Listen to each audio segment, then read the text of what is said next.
नमस्कार, मी सौरभ कोरटकर. शेअर बाजाराशी निगडित विषयावर आपण वेगवेगळ्या सेक्टरचं ॲनालिसिस जाणून घेत असतो या क्षेत्रातल्या वेगवेगळ्या तज्ञांकडून.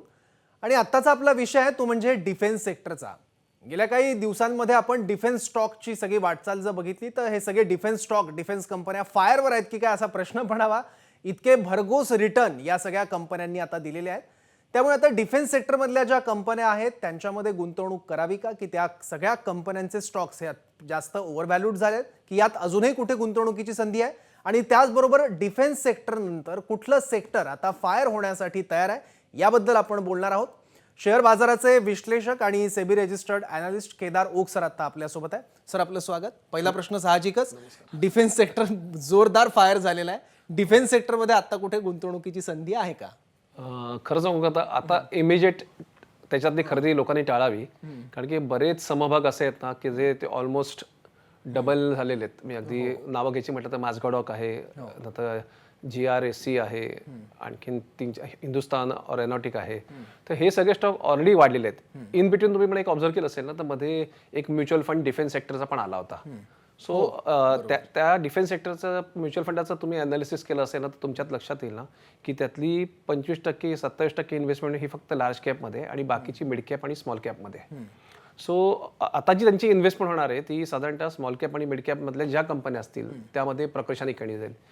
फॉर एक्झाम्पल तुम्ही म्हणालात की यामध्ये जे आता आपण सुखोई किंवा आणखीन जी नवीन नवीन विमानही करतोय, त्यानंतर एरोनॉटिक टेक्नॉलॉजीमध्ये म्हणतात ना आपण ड्रोन टेक्नॉलॉजी डेव्हलप करतोय, तर अशा कंपन्यांमध्ये आपण आता लक्ष जास्ती घातलं पाहिजे की जिथे टेक्नॉलॉजी बेस्ड कंपन्या आहेत.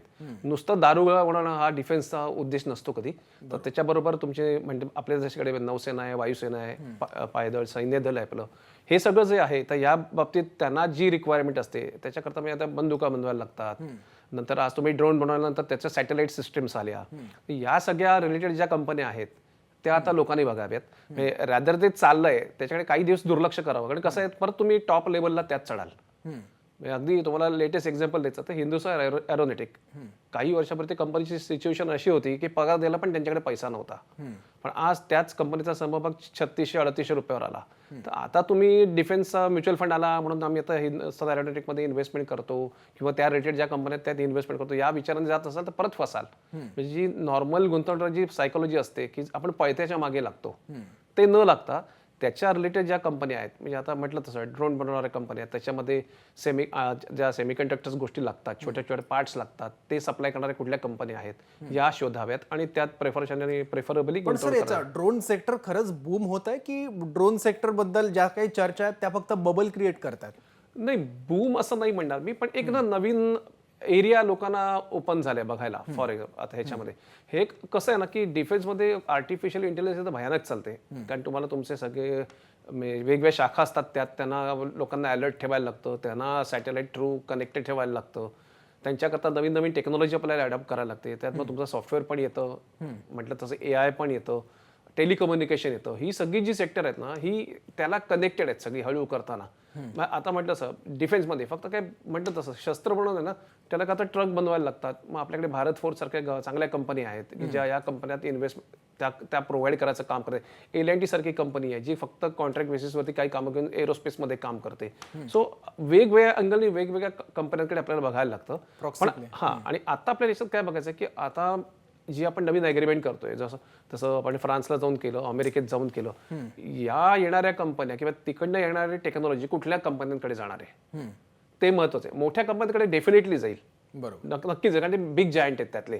पण त्याला अनुसार आता जसं LNT एक्झाम्पल घ्या तुम्ही, की LNT काय स्वतः काहीच करत नाही. तुम्ही बघितलं तर ते सगळं कॉन्ट्रॅक्ट बेसवरतीच काम करते. LNTचं तुम्ही असं एखादं प्रोडक्ट बघता का की LNTने बनवलंय काही? नाही. त्याच्या ज्या टेक्नॉलॉजी कंपनी आहेत, डिफेन्स कंपनी आहेत, त्या काम करत असतात किंवा त्यातल्या ज्या सब कॉन्ट्रॅक्टवरती कामं करत असतात त्या कंपन्या यामध्ये येत असतात. आणि आपण बघताना ते बघितलं पाहिजे की ही कुठच्या कंपनीकडे ऑर्डर जाते. की छोटी कंपनी असेल पण त्यांची मार्जिन्स आणि टेक्नॉलॉजी जास्ती ऍडव्हान्स असेल तर ती कंपनी नक्की चांगलं परफॉर्मन्स दाखवेल. म्हणजे अगदीच असं म्हणतात, मी परत म्हणतो, मला ना स्टॉक सांगताना अवॉइड होतं पण लगेच माझ्या तोंडात स्टॉक येतात म्हणून नाईलाज आहे. पण तेजस नेटवर्क सारखी कंपनी आहे, टाटा ग्रुपची कंपनी आहे, लोकांना माहितीच नाही आहे. सो असं लोकांनी ना थोडं अभ्यास करावा. मला कळतं की सामान्य माणसाला पटकन करणं कठीण आहे असं एवढं बघणं. पण एखादी तुम्हाला टिप आली किंवा एखाद्या चांगल्या कंपनीबद्दल माहिती आली तर ऍटलिस्ट तुम्ही त्याची बेसिक माहिती घ्या की या सेक्टरमध्ये आणखीन किती कंपन्या आहेत, की त्यांचं पोटेन्शियल किती आहे, त्यांची मार्केट कॅप किती आहे, त्यांचं पी रेशो कसं आहे, त्यांचं प्रॉफिट मार्जिन कसं आहे, त्यांची त्या रेशोप्रमाणे प्राइस किती आहे. मग तुम्ही जेव्हा ती कंपॅरिझन करायला लागला की तुम्हाला ऑटोमॅटिक त्यातला इसेन्स यायला लागला, अरे ही कंपनी चांगली आहे पण ही अजून परफॉर्म केलेली कंपनी आणि सेम काम करते ही दुसरी कंपनी करते. सो ही अनालिसिस थोडंसं आहे ना ते आपण करावं. मी नुसतं ब्लाइंडली इन्व्हेस्टमेंट करू दे. मी आता लोकांना सरळ सांगतो की एफडी काढणं म्हणजे आपण आपलेच पैसे गव्हर्नमेंटला 30% देण्यासारखं आहे. त्यापेक्षा बेटर तुम्ही चांगले गुंतवणूक करायला बघा. जसं आता हिंदुस्तान एरोनॉटिक्स त्यांचा स्टॉक स्प्लिट पण जाहीर केलेला आहे, डिव्हिडंड डिक्लेअर केलेला आहे. सो एकदम क्वांटिटीमध्ये शेअर घेण्यापेक्षा एक 20-25 शेअर घ्या, छोटीशी क्वांटिटी घ्या, ज्यात तुम्हाला थोडासा डिव्हिडंड पण मिळेल, इमिजिएट त्याच्यावर 3-3.5% रिटर्न मिळेल. मग तो स्टॉक स्प्लिट येईल, तुमच्याकडे 15 शेअर असेल त्याच्या ते 30 शेअर होतील. ऍट अ टाइम 30 शेअर घेऊन 1 लाखाची इन्व्हेस्टमेंट करण्यापेक्षा 20-30 इन्व्हेस्टमेंट म्हणजे पार्टली केलीत ना तर तुम्हाला त्याच्यात जास्ती फायदा होईल. पण सध्या हे क्षेत्र करेक्शनसाठी थांबावं थोडंसं असं वाटतं मला. पण त्यातल्या ज्या बोललो तसं अंडर परफॉर्म कंपनी आहेत त्या नक्की बघाव्यात. जसं भारत इलेक्ट्रॉनिक्स आहे किंवा हे आहे. पण मी म्हणतो तसं तुम्ही हे स्वतः पण अनालिसिस करा. हे जस्ट मी तुम्हाला रेफरन्स करता सांगतोय की कसं बघितलं जावं स्टॉककडे. बरोबर. आणि स्वतःचा अभ्यास करूनच ही सगळी स्टॉक्स घेण्याची जोखीम करावी. कुणाच्याही सल्ल्यानं कधी कुठला स्टॉक घेऊ नये असं प्रत्येकाचं सांगणं नेहमी राहतं. तुम्ही ते वारंवार सांगता. सर, आता डिफेन्स स्टॉकचं जर व्हॅल्युएशन आपण बघितलं तर ते प्रचंड एक्सपेन्सिव्ह आहे हे तुमच्या बोलण्यातून आत्ता जाणवलं आणि तशा चर्चा पण आहेत आणि आकडेवारी पण ती सांगते. पण डिफेन्स सेक्टरला सहाय्यभूत अशा कुठल्या कंपन्या आहेत का की ज्या तुम्हाला अंडर व्हॅल्यूड वाटतात किंवा ज्यांना ग्रो करण्यासाठी अजून बराच अवकाश, अजून बराच स्पेस आहे? मी तुम्हाला त्याकडे थोडंसं आपलं मागे देईन. आपण एक जानेवारीमध्ये असाच एक प्रोग्राम केला होता की 2023 साली तुम्हाला मार्केट कसं वाटतंय. त्याला मी तुम्हाला सांगितलं होतं बघा, आपण डिफेन्स बघितलं पाहिजे, आपण कन्झम्पन सेक्टर बघितलं पाहिजे, आपण रेल्वे सेक्टर बघितलं पाहिजे. आज रेल्वेचं जाळं एवढं मोठं ना, 63,000 किलोमीटरचे ट्रॅक्स आहेत त्यांचे. त्यातलं जवळजवळ 56,000 किलोमीटरचं त्यांचं विद्युतीकरण आपलं झालेलं आहे. आज 12 लाख एम्प्लॉई रेल्वेमध्ये काम करतायत. आज त्यांचा जवळजवळ 2,40,000 करोडचा टर्नओव्हर आहे वर्षाचा. सो या रेल्वे सेक्टरच्या ज्या ग्रोथ आहे बघा, आता जे नवीन रेल्वे मंत्री आलेत ते स्वतः प्रोफेशनली खूप चांगले शिकलेले आहेत. सो त्यांच्याही नॉलेजचा ते आपल्याला त्या सेक्टरला फायदा करून देत आहेत. तर तुम्ही जस्ट मार्केट बेस जर बघितलात ना तर रेल रिलेटेड तुम्हाला बऱ्याच कंपन्या दिसेल. जसं IRTCT आहे, नंतर रेल निगम आहे, रिट्स आहे किंवा रेल्वे फायनान्स आहे. या सगळ्या कंपन्या आहेत ना या रेल्वेला पूरक आहेत. आता ज्या पद्धतीने आपण नवीन टेक्नॉलॉजी म्हणतात तसं तुम्ही वंदे भारत आणलीत, आपल्याला AC ट्रेन मुंबईत आल्या, त्याच्यानंतर तुम्ही आता मेट्रो ट्रेन आपल्याकडे जवळ चालू होत आहेत किंवा आज हे सगळ्यांना तर रेल्वे स्ट्रक्चरचं इन्फ्रास्ट्रक्चर पण बऱ्याच प्रमाणात आता डेव्हलप होणार आहे. तुमची स्टेशनं डेव्हलप केली जातील. आता काही ठिकाणी तुम्हाला सरकतेजीने आलेले आहेत. पण हे करताना जे इन्फ्रास्ट्रक्चर डेव्हलपमेंट होईल ना त्याला रिलेटेड कुठल्या रेल्वे कंपन्या त्या तुम्ही जर बघितल्यात ना तर त्यात तुम्हाला खूप चांगली गुंतवणुकीची संधी असं मला वाटतं. आणि म्हटलं तसं हेच सेक्टर आहे. इव्हन आपण रिअल एस्टेटबद्दल पण म्हणू शकतो. पण आपला आत्ताचा आवाक ठराविक एरिया पुरता मर्यादित असला मी रेल्वेवरती जास्ती आता फोकस करेन. पण हे सेक्टर आहे की जे तुम्हाला रेव्हेन्यू मोठ्या प्रमाणात जनरेट करून देणार आहे. म्हणजे आज म्हटलं तुम्ही तसं आज मॅक्झिमम पब्लिक ट्रेननी प्रवास करता, डे टू डे ऍक्टिव्हिटी करता, त्यामुळे तुमचं पर्यटन पण आलं ना. रेल्वे तुम्ही पर्यटन करता पण वापरता.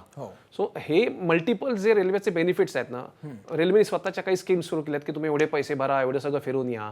बरं IRCTC कंपनी जी आहे तुम्हाला पैसे भरल्याशिवाय तिकीटच देत नाहीये. म्हणजे ती कॅश रिच कंपनी आहे, त्यांच्याकडे आज पैसा अवेलेबल आहे नवीन गुंतवणूक करायला. सो आपण या सगळ्या गोष्टीचा अभ्यास थोडासा करायला पाहिजे बघताना हे करताना. आणि मग त्याच्यात जेव्हा पोटेन्शियल आहे म्हणजे साधारणतः मी सांगू का, तुम्ही कुठल्याही कंपनीचा एक 3 महिन्याचा डेटा बघितलात ना तर तुम्हाला साधारणतः अंदाज येईल की गेल्या 3 महिन्यात ही कंपनी किती वरती गेले, किती खाली गेले. आज तुमच्याकडे एखादी टीप आल्यानंतर तुम्ही साधारणतः जरी डेटा बघितला 3 महिन्याचा की बाबा एखादा स्टॉक 140 रुपये होता आणि गेल्या 3 महिन्यात 210 रुपये आलेला आहे, तर तुम्ही समजा ही न्यूज जी आलेली आहे ना ही ऑलरेडी या प्राइसमध्ये डिस्काउंट झालेली आहे. सो तुम्ही जेव्हा 210 रुपयाला तो स्टॉक घ्यायला जाता तेव्हा तुम्ही तो महागच घेताय. म्हणून तुम्ही बघा, तुम्ही जेव्हा स्टॉक घेता तेव्हा खाली येतो, विकला की वाढतो. असं का होतं? हा बेसिकली म्हणजे माइंडसेटचा गेम आहे. आपल्याला तो कळला ना की कुठच्या लेवलला आपण एंट्री घ्यायला पाहिजे, आपण कुठच्या लेवलला गुंतवणूक, तर तुम्हाला त्यात चांगले रिटर्न्स मिळू शकतात. फक्त एकच सांगतो, शेअर मार्केट म्हणजे ATM नाही. तुम्ही गुंतवणूक करा. आपल्याला वेल्थ क्रिएशन करायचे, आपल्याला दररोजचं ट्रेडर व्हायचं नाहीये. आणि मी पुढच्या पिढीला तर नक्की यातनं सांगेन की त्यांनी त्यांच्या भावी आयुष्याकरता स्टॉक मार्केट, म्युच्युअल फंड आणखीन बरीच इन्स्ट्रुमेंट्स आहेत जे कदाचित रिटेल पब्लिकला माहिती नाही आहेत. नॉन कन्व्हर्टेबल डिबेंचर्स येतात, मार्केट लिंक डिबेंचर्स येतात. हे सगळे इन्स्ट्रुमेंट आहेत ना वेगवेगळ्या पद्धतीने कुठे ना कुठेतरी इन्व्हेस्टमेंट करतच असतात. कोणी आता जसं नितीन गडकरींनी इन्फ्रास्ट्रक्चरसाठी बॉन्ड काढलेले आहेत. तर हे सगळे कशाला इन्फ्रास्ट्रक्चर डेव्हलपमेंट हे पैसा शेवटी जाणार करतो तुमच्याच इन्फ्रास्ट्रक्चरला वापरला जाणार आहे ना.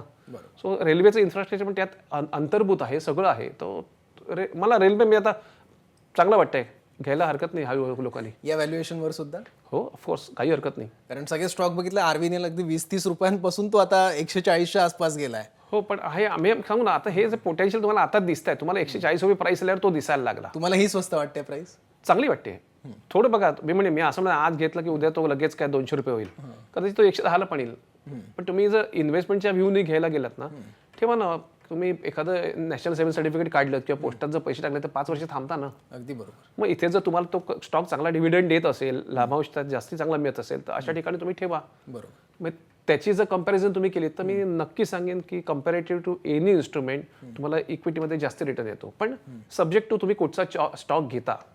हा तुम्ही ट्रेडर असाल तर विषयच संपला, मग मी जास्ती त्या विषयावरती बोलणार नाही. पण इन्व्हेस्टमेंट हा अँगल घेऊनच तुम्ही स्टॉककडे बघायला पाहिजे. मी हल्ली प्रकर्षाने लोकांना सांगतो की काय होतं माहिती का, लोकांची लगेच कंपॅरिझन इंडेक्स बरोबर व्हायला लागते.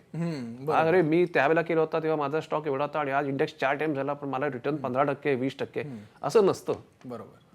दुर्दैवाने काय होतं, लोक ती कंपॅरिझन आपल्या गुंतवणूक असं जर सगळीच सेक्टर एकदम चालायला लागली तर सेन्सेक्स 1 लाख होईल. कुठेतरी तो बॅलन्सिंग होत असतो. मी आता म्हटलं ना, जसं जेव्हा डिफेन्स तुमचं चाललं किंवा तुमचं तेव्हा बँकिंग चाललं तेव्हा तुम्हाला टेक्नॉलॉजीने बॅलन्स केलं. बरोबर. सो ही बॅलन्सिंग ऍक्ट आहे मार्केटची, ती समजा आणि जेव्हा त्याच्यात अपॉर्च्युनिटी येते तेव्हा त्यात इन्व्हेस्टमेंट करायला पाहिजे. सर बजेटपूर्वी आपण जेव्हा असा शो केला होता एबीपी माझाच्या प्रेक्षकांसाठी आणि तेव्हा तुम्ही जे सेक्टर सांगितले होते त्यातले रिटर्न्स आपण बघितले तर जवळपास 30%च्या वरच सगळे रिटर्न्स आहेत. म्हणजे त्याला वर्ष सुद्धा अजून झालेलं नाहीये. त्यामुळे तुम्ही जे अंदाज वर्तवले ते जवळपास बरोबर ठरलेले आहेत सगळ्या सेक्टरच्या बाबतीत. म्हणजे तेव्हा डिफेन्सला तर अनएक्सप्लोर्ड सेक्टर म्हणता येईल. तेव्हा तुम्ही सांगितलं होतं आणि त्यानंतर आता तर एकदम बूम झालाय. आता असं कुठलं सेक्टर आहे जे बूम होऊ शकतं? मेन मला असं वाटतं रिअल इस्टेटमध्ये ज्या रिलेटेड कंपनी आहेत ना त्या बघायला पाहिजेत. आणि मी रेल्वे तर तुम्हाला सांगतोच, रेल्वे तर घ्या कारण की खूप मोठं जाळं यातलं विणलं जाणार आहे. रिअल इस्टेट मी अशा करता म्हणतो ना की त्याच्यात बारीक बारीक फॅक्टर्स येतात. जसं रिअल इस्टेटच्या इंडस्ट्रीला रिसायकलिकल वॉटर वापरायला लागतं. त्यांना आपलं पिण्याचं पाणी वापरता येत नाही. मग ही लोक कुठून पाणी आणतात तर बोरवेलमधनं पाणी काढून आणून वापरतात. बरोबर. यांना जर आपण तिथेच जर काही टेक्नॉलॉजी दिली की रिसायकलिंग पाण्याचं करता येईल, मग अशा त्यांना रिलेटेड ज्या कंपनी असतील ज्या वॉटरचं रिसायकलिंग करतात अशा मार्केटला आहेत 2-3 कंपन्या आहेत. लोकांनी त्या शोधाव्यात, थोडा अभ्यास त्याचा करावा. नक्की त्यात त्यांना रिटर्न जल जीवन मिशनचा याच्याशी काही संबंध? नाही. बेसिकली मी जसं आज दुबईमध्ये समुद्राचं पाण्याचं प्युरिफिकेशन करून आज तिकडे पाणी पुरवलं जात आहे. आपल्याला पण बिल्डिंग बांधायला कन्स्ट्रक्शन करायला पाणी लागतंच ना. बरोबर. पूर्वी पिण्याचं पाणीचं तिकडे वापरू शकत नाही. सो त्याच्याकरता जे रिसायकलिंग पाणी वापरलं जाईल त्याच्याकरता टेक्नॉलॉजी आहे, अवेलेबल आहे. लोकांना कदाचित माहिती असेल पण त्या कंपन्या लक्षात येतच नसतील. मग त्याच्या अनुषंगाने हे सेक्टर असं आहे ना की जे मोठं जॉब क्रिएशन करतं. आणि जे म्हणतात तसं आता ज्या पद्धतीच्या लोकांची लाईफस्टाईल आहे ना ती पूर्ण बदललेली आहे. पूर्वी आपण 1 BHK मध्ये 10 लोक राहत होतो. आज आपल्याला 4 लोकांना सुद्धा 2 BHK जास्त कमी वाटतो. ही जी आपली मेंटॅलिटी बदलली. बरं आपण म्हणतो ना की आपण चांगल्या क्वालिटीकडे जायला लागलोय की आपण असं विचार मग मी चांगलं थोडं इन्कम कमवतं मी चांगलं का राहू नये म्हणून आपण ब्रँडेड गोष्टी वापरायला लागलोय. आज तुम्ही बघा ना, पूर्वी आपण आपली सुधारणा शाळेत असताना आपण वाढदिवसाला कपडे घ्यायचो आणि दिवाळीला कपडे घ्यायचो. आज लोक सारखी शॉपिंग मॉल मध्ये जात आहेत, प्रत्येक वेळेला बाईंग करतायत. ही बार्गेन म्हणजे हे लोकांकडे पॉवर येते कुठून? शेवटी हा खेळ सगळा पर्चेसिंग पॉवरचा आहे, डिमांड सप्लायचाच गेम आहे ना. सो तो जर आपण चांगला जोखला ना, मी म्हटलं का रिअल इस्टेटमध्ये आज मला स्वतःला माहिती आज 5 लाख व्हेकंट फ्लॅट मुंबईमध्ये आहेत. मग मी रिअल इस्टेटला तेजी का म्हणतो तुम्ही म्हणाल. बरोबर. पण त्याच्या मागे गणित असं आहे ना, मी एक मोठे अनालिस्ट आहेत माझ्यामध्ये त्यांना भेटलो होतो आणि मी हीच सेम आर्ग्युमेंट केली होती की म्हटलं मला मंदी वाटते रिअल इस्टेटमध्ये. पण त्यांनी जे मला अनालिसिस सांगितलं ना ते विचार केल्यानंतर मला पटलं ते की त्यांनी मला सांगितलं की पूर्वी जेव्हा रेरा नव्हता, जीएसटी नव्हता तेव्हा रिअल इस्टेटमध्ये 60-40 ची डील व्हायची. आता ती 90-10 वरती गेली. सो 60 ते 90 हा जो गॅप वाढला पैशाचा, व्हाईट मनीचा, हा कुठून येणार आहे? शेवटी तुमचा बँकांकडनंच येणार आहे ना. ओके. सो ऑफिशियली व्हाईट मनी येते. ऑफिशियली व्हाईट मनी आल्यावर तो बिल्डर सुद्धा क्वालिटी मटेरियल वापरतोय. तो कुठलं फालतू मटेरियल नाही वापरणार आहे. तो ब्रँडेड जर मटेरियल वापरत असेल तुम्हाला वॉश बेसिन्सना किंवा बाथरूम्सना, तो क्वालिटी मटेरियलच तिकडे वापरणार.